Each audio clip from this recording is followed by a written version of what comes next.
Muy buenas a todos, probablemente estés cómodamente viendo este vídeo. Probablemente no te falta nada en estos momentos. Sin embargo, los lujos que tenemos hoy en día, no siempre han sido así. Hoy traigo unas cuantas cosas de la época medieval que quizá no sabías. Si te digo Edad Media, quizá lo primero que se te venga a la cabeza son los castillos, los reyes, y un sinfín de guerras. Pero la época medieval no solo fue eso. Fue un período dominado por la Iglesia, la religión, y los más poderosos. En una sociedad reinada por el analfabetismo, ocurrían sucesos un tanto surrealistas para lo que estamos acostumbrados hoy en día.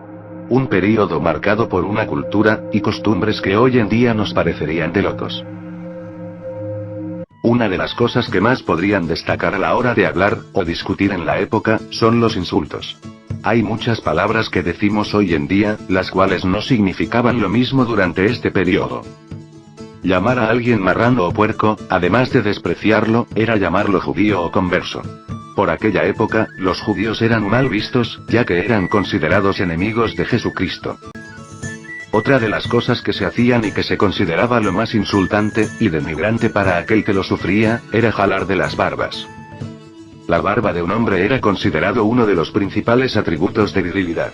Era de tal importancia, que se solía jurar por las barbas del abuelo, para dar mayor credibilidad a lo que se estaba diciendo.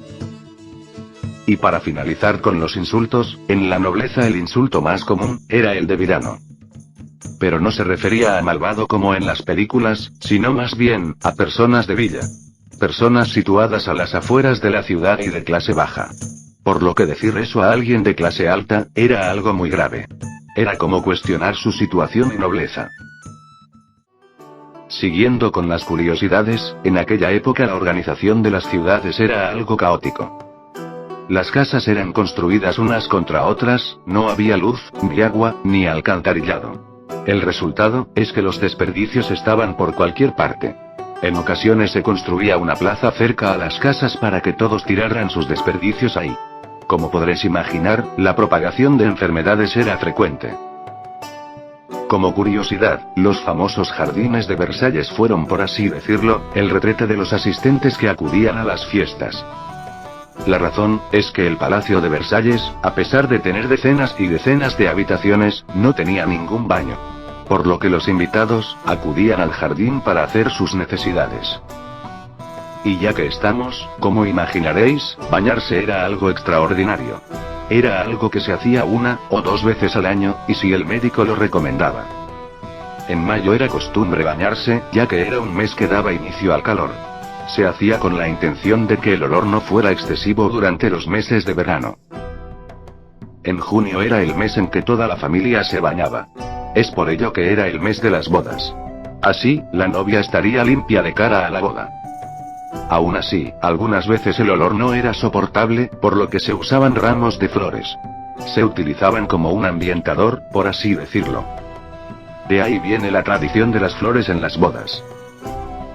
Otro instrumento que se solía utilizar para camuflar los olores, era algo que solemos ver en películas ambientadas en esta época. Se trata de los abanicos. Era tal el olor corporal de los habitantes de la época, que en vez de usarlos para combatir el calor, se utilizaba como dispersador de olores. Solo las personas de clase alta tenían personas que los abanicaran. También era costumbre por aquel entonces, usar ropa y vestimenta pesada, para tapar el mal olor. A todo esto, la mala higiene trajo consigo muchas enfermedades. Una de ellas destacó sobre todas, y aún se recuerda hoy en día. La peste negra. Fue una enfermedad que se propagó desde Asia, hasta casi toda Europa. Las malas condiciones de las ciudades favorecieron su expansión.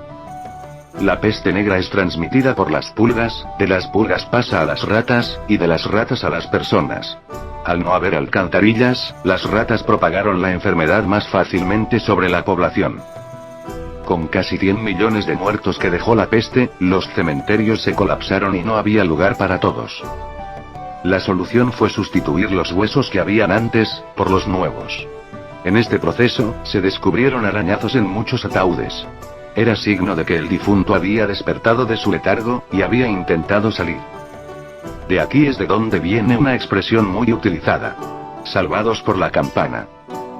Y es que la solución a todo esto, fue atar a los muertos a una campanilla unida a su muñeca, por un hilo que atravesaba el ataúd hasta la superficie. Así, si éste despertaba, movería la campanilla y la persona a cargo de los muertos lo sacaría. A mucha gente se le ocurrió tener a sus muertos varios días sobre la misma mesa en la que la familia comía, por si estos volvían a la vida. Otra de las expresiones que hoy en día se utiliza, es la de cargar con el muerto. En aquella época, si aparecía un cadáver en una población en extrañas circunstancias, y nadie podía identificarlo y costear los gastos del entierro, todo el pueblo debía pagar una multa. Por esta razón, cuando aparecía algún cadáver en dicha situación, los vecinos intentaban sacarlo del pueblo antes de que lo vieran las autoridades. Cargaban con el muerto, y lo dejaban en el pueblo vecino. Un ojo de la cara, probablemente ya la hayáis escuchado. Y es que eso fue lo que le costó a Diego de Almagro, en una batalla entre una de sus expediciones a las Indias. Por lo que en la época, esta expresión se utilizó a modo de entender que algo sería muy complicado. Una de las cosas más comunes en la época, eran los huérfanos. En la época había muchísimos, los cuales eran acogidos en orfanatos o instituciones religiosas. Muchas veces no se sabía el nombre de los padres, así que estos niños recibían el apellido Blanco.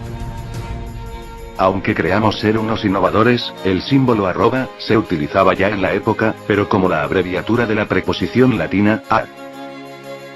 Otra de las curiosidades de la época, era la manera en la que los escuderos se preparaban para ser caballeros. Algunos quizá lo sabréis ya por Don Quijote. La noche anterior al gran día, debían pasar toda la noche velando sus armas y vestidos de color blanco. El color de la pureza. De ahí la expresión, pasar la noche en vela.